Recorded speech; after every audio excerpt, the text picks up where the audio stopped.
I can imagine the pain she went through, and it upset me greatly that she's the one that first had to stand up. I'm happy though that the older brother finally grew his own big and cut them off. For an Italian family, that's a big thing. I'm really happy that he stood with his girlfriend. That really is the right thing to do.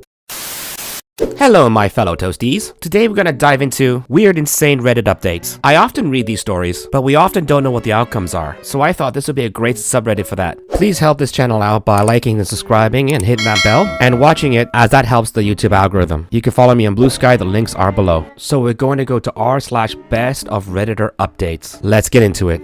My 30 female student, 18 male, made a super creepy comment. My husband, 35 male, thinks I'm being paranoid. What? I am a high school teacher and have been for a few years. In that time, as a woman, I've been used to teenage boys behaving awkwardly around me sometimes, and pheromones are part of the deal. There have been the occasional comments, but generally in vain of, Miss, so-and-so has a crush on you, or Miss, would you be so-and-so's Valentine? It's all good humor in front of the whole class or a large group and is well-meaning. My school throws a January ball for seniors 16 to 18, which is basically an opportunity to celebrate the start of another calendar year. As it's after hours, not every teacher has to attend, and this year I was asked to chaperone. There is no alcohol permitted, but obviously some of them sneak in hip flasks and so on.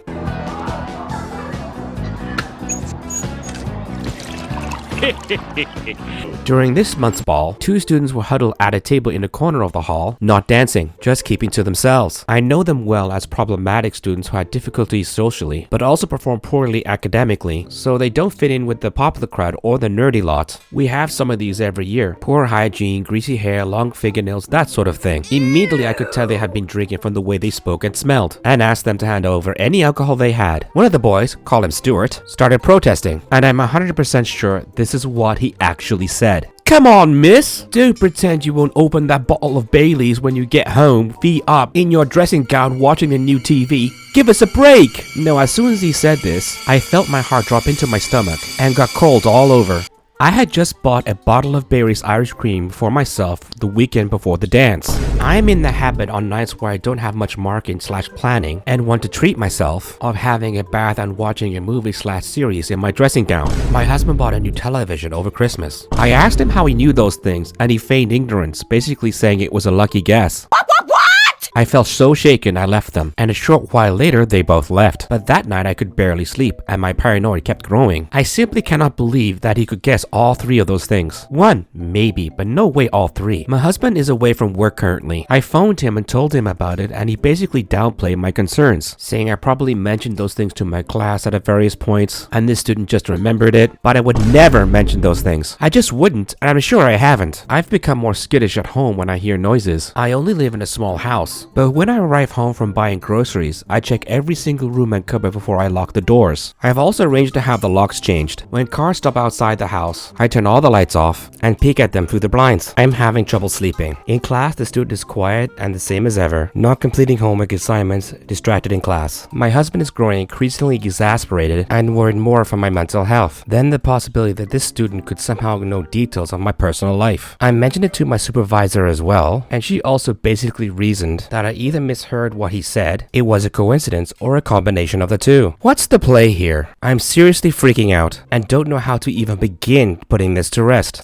Update. I wasn't expecting this post to receive so much attention. I'm really grateful to so many people who have validated my concerns and helped me develop a plan of action. I got home a little while ago and I'm shortly going out with a friend to try to rule out Bluetooth and Wi-Fi devices with my neighbors. After that, the 2 of us will try to conduct a meticulous search of the house for any concealed devices using the lights out camera trick some people recommended and some other tips I found online. Just to clarify a few points I've seen raised a few times. Dressing gown is a really common term here in England for what Americans call a robe. It's absolutely common parlance. Here, most people I know would associate a robe with something a wizard might wear. In terms of being a lucky guess, if he had just said relax with a glass of wine, I might have assumed so, but the dressing gown comment plus the Bailey's comment when I just bought a bottle and the explicit mention of a new television, which I'm 100% certain I did not misinterpret, these things make it so much harder to write off as a coincidence. As far as social media goes, I have Instagram, which is set to private under my maiden name, and my profile picture is not of me. I am not in a habit of connecting with my former students. I only have 3 who have all gone on to study English at university and have used me as a reference. I also have Snapchat, which I only use with my husband and very close friends. I have posted nothing about my new television, and I also don't think I've mentioned this to colleagues. Certainly I said nothing about the Baileys I just bought. I wasn't going to post an update here, but the number of worried people who have reached out to me made me reconsider. After a thorough search of my house, I found 2 devices. They seem to be camera devices. I don't know if audio is included. One of them was in a smoke detector in my bedroom, while the other was concealed in a wall of my living room. Looking at an old picture of my bedroom, it looks like the smoke detector itself has changed very slightly. I think the new one is a device in itself which the culprit has switched out with the old one without us knowing. The matter has now been referred to the police. Please, let's do this.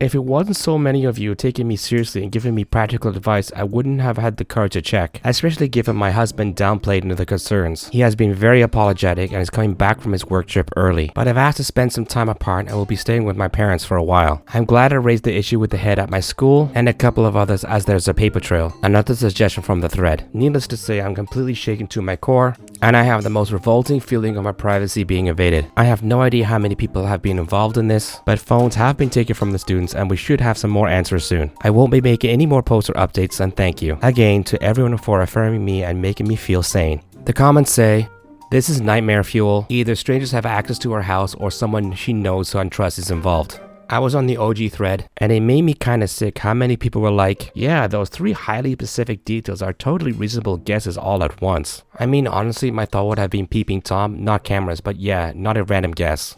Wow, what a crazy story. And the fact that students had been drinking, which allowed them to slip up. And also just reading through the comments, I also wondered, how did they get into the house in the first place? I also assumed this might be a peeping Tom, but these kind of things are really scary. But you can get cameras that look exactly like smoke detectors these days. At least Reddit helped her out in this case. A good Reddit W. I can't imagine how scary that was. Let me know in the comments if you have a story like that. Okay, this next story is... My brother, 18, has been poisoning my girlfriend, 24, for the past 3 years. She has always been allergic to lactose very severely, to the point where if she had any traces in her food, she would basically shit herself on the spot, ever since she was a kid. My brother and I have always been on good terms and always hanged out together until 3 years ago when I met my girlfriend. He started getting more distant and mean towards me, talking about how she's ruining our broship and taking me away from our family and him. I told him he was crazy and I didn't think too much of it until recently. Going back to 3 years ago when I introduced Katie to my parents, he was livid. I moved out about 6 months later because I was tired of his constant complaining about her coming over to sleep and hang out. Ever since then, we would have family dinners at my parents every month on Sundays. My family is Italian, so we eat a lot of pasta and sauce, relevant. My parents always made 2 separate meals ever since they met her. One with no milk, lactose-free milk for Katie, and one for the rest of us. She never had issues unless there was accidental cross-contamination, which happens every so often. The problem was, at those dinners she was getting sick to the point of rushing to the bathroom and having excruciating diarrhea for an hour, with severe cramps every single time. At one point I started refusing to go, and my parents kept insisting, so I gave it another try. It was fine for a few months, and then it started yet again. This goes on and off for 2.5 years. I got really mad last week and I got up in the middle of dinner and said to my parents, "Something is up and someone is messing with Katie's food." My parents go quiet and ask me why I would say that. My brother turns rather pale and stopped smiling. I knew it was him. I confronted him and he started crying, saying he felt like he had to get payback at her for stealing away his big brother, that it wasn't fair. He said he was adding milk to the batch he made for her and he had no regrets. I was absolutely livid. Katie was as well. She excused herself and asked me to drive her back to our place. It's been 3 months and she cut contact with my parents. Katie refuses to talk to them anymore because they should have had my brother in check and given him the worst punishment. He literally got a talk and a small behind the head, that was it. And she can't believe I didn't stop talking to them as well. My parents, on the other hand, are mad that we let this little incident break our relationships. My girlfriend says if I keep contacting them and insisting she gives my brother, she's going to leave me. I love this girl to death. We've got plans to buy a house eventually and have kids. On the other hand, I love my parents too, but I can't have both anymore. What should I do? Update. I've read over 200 comments from you guys and it just validated in my mind that my family is effed up. I contacted my mom and confronted her about why she would defend my idiotic brother, and she basically said he was young and stupid. I told her a few of your comments and that Katie could press charges, and she broke down crying, saying he won't do it again. Hell no he won't, because I told her I decided to cut them off for good. Katie was actually relieved when I told her I was on her side and cut them off. Basically told me she was going to dump me for being an idiot who couldn't support his girlfriend of 3 years when she was basically being tortured for fun. I'm just glad she didn't, and we're getting through this together. Thank you guys for every comment, even the ones calling me out for being an idiot for trying to make Katie forgive my brother for the horrible things he did. When you're faced with this kind of dilemma and you've been close to your family for over 20 years, you get blindsided. So me and Katie cut them out starting today, and we plan to move to the USA next year. We always wanted to live there and finally be far away from them. Look, I get the whole family thing. My brother-in-law is Italian, and Italians tend to be very big and close families. But to me, this is a no-brainer. Katie was actively being poisoned, and being lactose intolerant myself, I can imagine the pain she went through. And it upset me greatly that she's the one that first had to stand up. I'm happy though that the older brother finally grew his own big and cut them off. For an Italian family, that's a big thing. I'm really happy that he stood with his girlfriend. That really is the right thing to do. Before I go any further reading the next story, at the time of recording this, we went through a massive ice storm. I'm recording this out of a family member's home, as many people and places have been without electricity or any kind of running water. We've been without water and electricity for about like an entire week. So it's taken some creativity and some inventiveness to get back on here. So I do apologize if the sound quality isn't really good or a few things are off.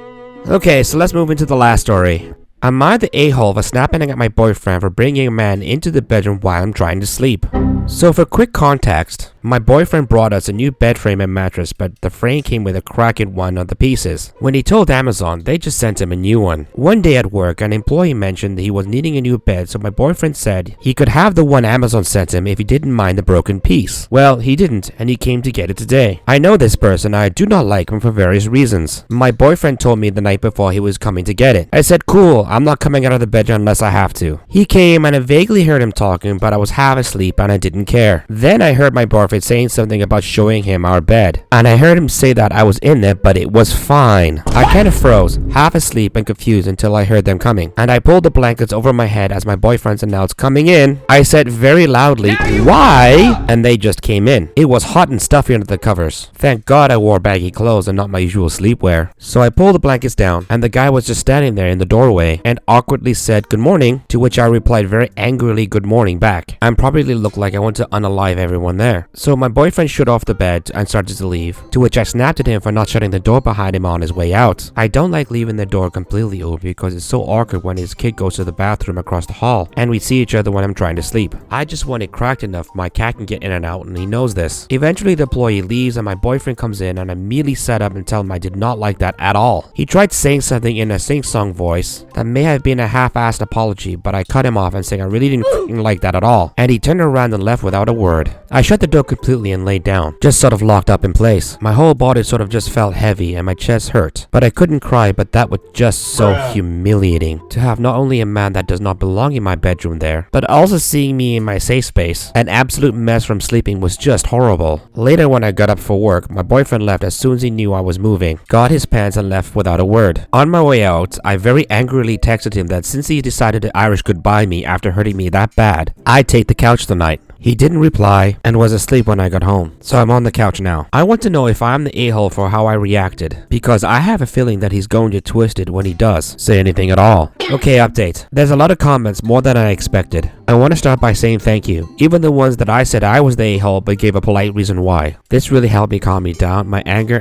was through the roof, and this really helped me calm me down, distract me and clear my head. I would like to clarify here because I noticed a lot of people misreading it, but the employee was never buying anything, especially not our actual bed that I was sleeping on. He was picking up a free spare bed frame because Amazon is kind of weird in how they fix things apparently. I really had no idea why or how they ended up in the bedroom, which I'll update this post with an update when I have one. on. I tried to be as polite as possible in my replies, but a few times my temper did flare up a bit. I admittedly haven't slept since all this has happened, so I'm pretty impressed I can spell still. Ha ha ha ha. I would like to especially thank all the men that apologized for what I dealt with how the world is going about. That was really wonderful to see. And thank you to every woman that defended me and lifted me up. Your aggression was honestly sweet as F. I genuinely appreciate your kindness. When the time comes, I'm going to let him explain himself. Listen and explain myself as well. I will apologize for snapping only if he actually shows remorse for what he did and understand how wrong it was. If he makes excuses, I'm not going to meet in the middle. I know a lot of you were mad about sleeping on the couch. I didn't know sleeping at all, of course. But when we've clashed before, he almost always takes the couch. So I don't see it as unreasonable, but I get where you're coming from. That's the goal. And yes, I'm reevaluating my relationship with him even before I hear him out. I'm not going to act rashly. It's impossible to explain a 3-year relationship in one post. I know everyone wants to hear every detail, but not every detail is meant for strangers. No offense. I love all the advice and support you've given me, but I am considering leaving him, and I do have a plan if it comes to that. Always have in all honesty, but I really need to close my eyes right now, especially now that my chest doesn't hurt. Thank you dearly once again. I'll post the update when I have one, and I'll try to reply to people because I always feel like I should when you put in the time to try to help me. Thank you. Another update. I broke up with him. When he finally admitted he brought him in there to see the bed, he basically said that all my reasoning for not being okay with it is stupid, that I was dressed and undercover and it was fine. He basically said everything that everyone said in the comments and refused to see any wrong in his actions, besides one brief admittance that he could see how I was uncomfortable, but in the same breath he couldn't imagine how I feel violated and thus wouldn't validate my feelings. So I broke up with him, despite probably should have waited until I was not at the end of the month and could more comfortably find a place to live. I'm fine. He just went off into the other room and laid down on the couch. I'm not concerned for my safety yet, but if I become so, I'll be able to stay with a friend. I can afford to move once I find a place. It just takes time. No, I won't take the couch. It was a long conversation with me desperately trying to get him to understand all this took was just admitting he was wrong and just apologizing. I couldn't get that much. Looks like I didn't know him after all. Yeah, I'm totally with her. The bedroom is a private and sacred place. It is a safe place. I can even relate to her because I wear a CPAP machine myself, and I certainly don't want random strangers to walk in when I have that on my face. Yeah, she's definitely right on this one. And if you made it to the end of this video, thank you for watching. Go check out my other videos on this channel, like and subscribe, and hit that bell so you can help out the channel's growth. Hopefully we get back to some normalcy. But until then, stay